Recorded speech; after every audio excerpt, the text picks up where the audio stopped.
Miller, and I'm making my quad fast in this video. With these boxes, let's get to opening them.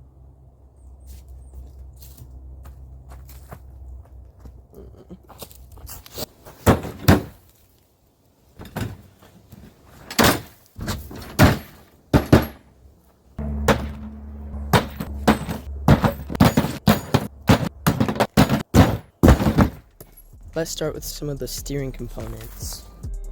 So here are some new ball joints. The old ones are really worn out and I never replaced them, so it's good that we can replace them now with these.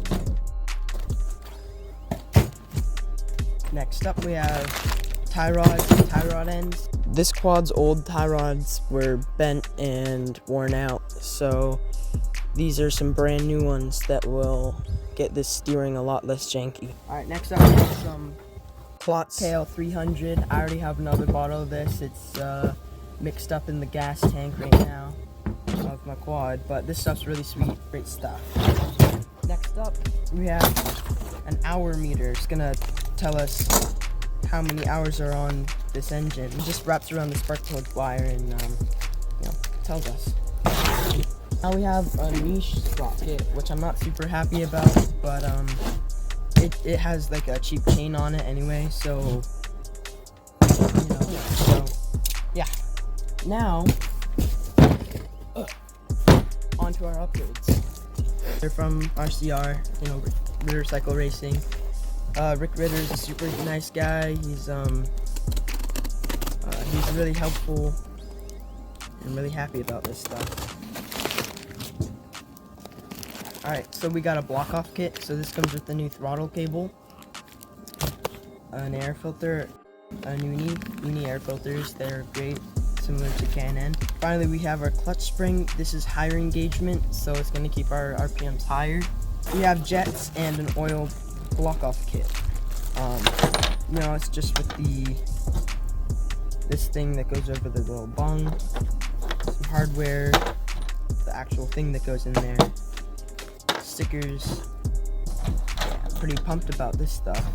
It's gonna be a ripper of a quad. Muffler and pipes over here, but let's start with muffler. There's a little mix up at the factory, so these are shipped directly from the factory. They're not shipped directly from Illinois where Rick is. So mine actually went to a different guy, but we just did a switcheroo, and here's the spark arrested muffler for me. Finally, our pipe.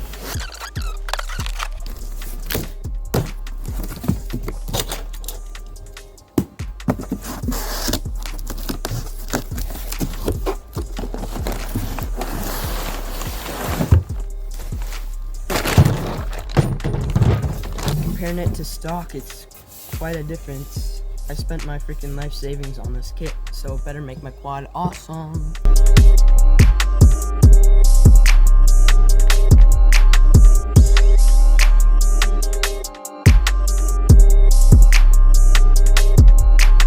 Sweet, let's roll out the quad and get this stuff on.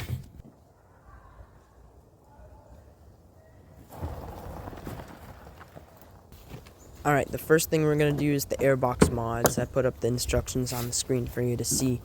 We're going to oil up that filter, drop it in, then we'll get on with the other stuff.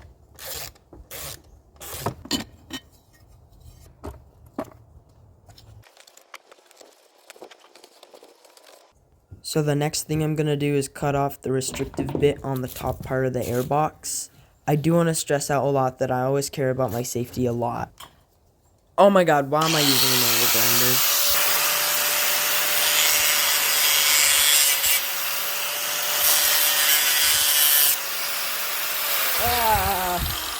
It's so awesome. Alright, you can see that we cut it off, and we're all set to set up that filter.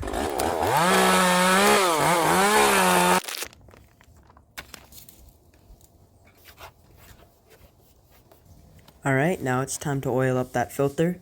I'm going to use the same 2-stroke oil as I run in my gas.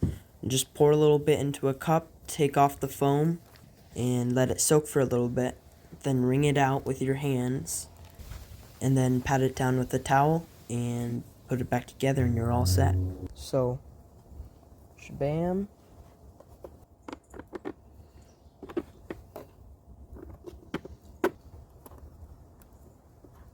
Next easy thing I'm doing is the hour meter.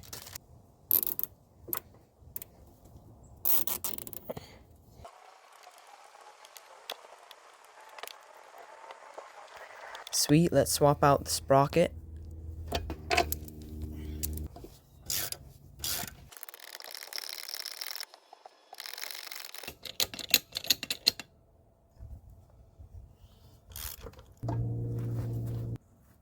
There we go. Hour of a handbrake. Bam. Look at how skinny those teeth are. It's not good.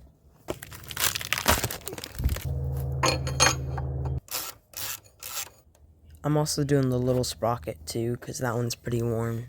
Not much better, but it'll get me through the season. And after tensioning the chain and getting the wheel back on, the rear drivetrain is all set. On to the last things before we do the upgrades. Tie rods and ball joints. It's pretty simple. Out with the old, in with the new. Here I am lining up the tie rods for an okay alignment before it's on the ground. Sorry that this video is going so quick, but there's a ton of stuff that I gotta cram in here, and I don't want it to be an hour long. Alright, I didn't film me putting in the ball joints because they really took like forever. They were super stuck. But after that, we just gotta do the alignment. Here I am trying to do an alignment. I'm not really sure how it came out or what I did, but it'll probably be fine. Alright, great. Let's get that oil block-off kit in there. First thing I'm gonna do is remove the old exhaust so I can get access to the oil pump, carburetor, and oil lines. Out comes the old exhaust. And here I am draining the old oil out of the tank. Now that I've drained the oil, I'm gonna remove the cables and lines that go to the oil pump. Then it's just two easy little bolts that hold on the oil pump. I got lucky with the first one, it came right out, but the second one, that son of a gun got stripped. Alright, it's been a few hours, and I have this one little bolt right there, that one, that's stripped, and I've been getting it out, and I don't care anymore, and I'm just gonna weld something to it and use that to, you know, take it off. It sucks so much.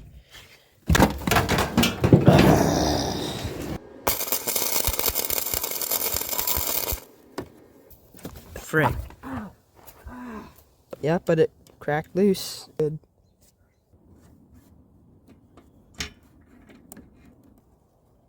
Pow!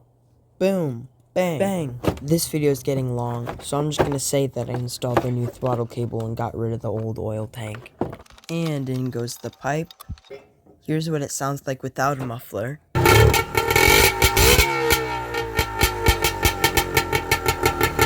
And here's what it sounds like with.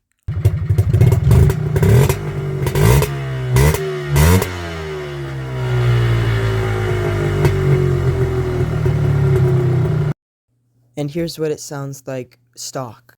Note that the camera is a lot closer to the exhaust in this one, so it's gonna sound louder.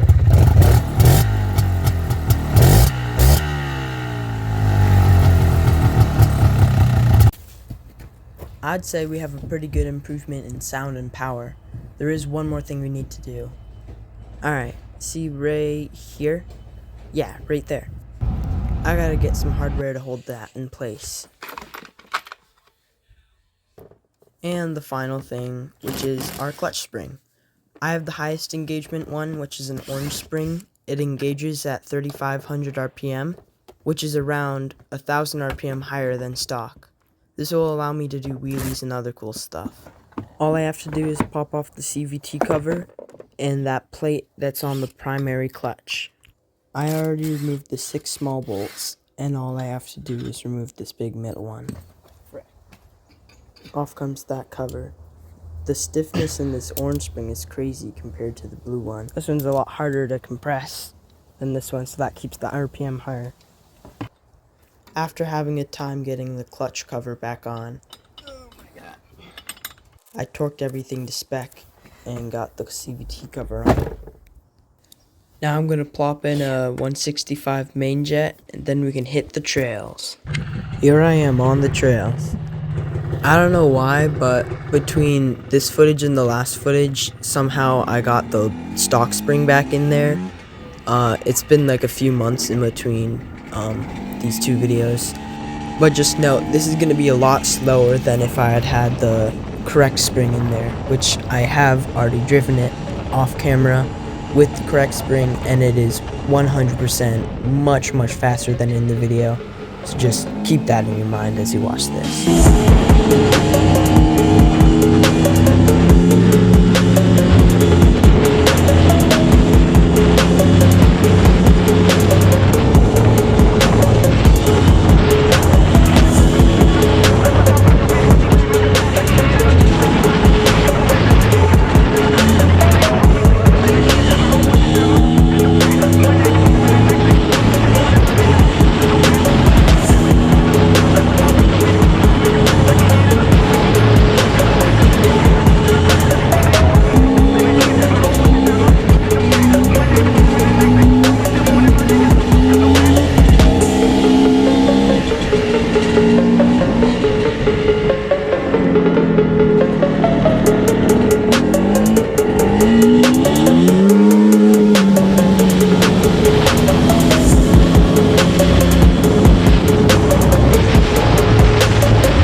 I got it nice and dirty.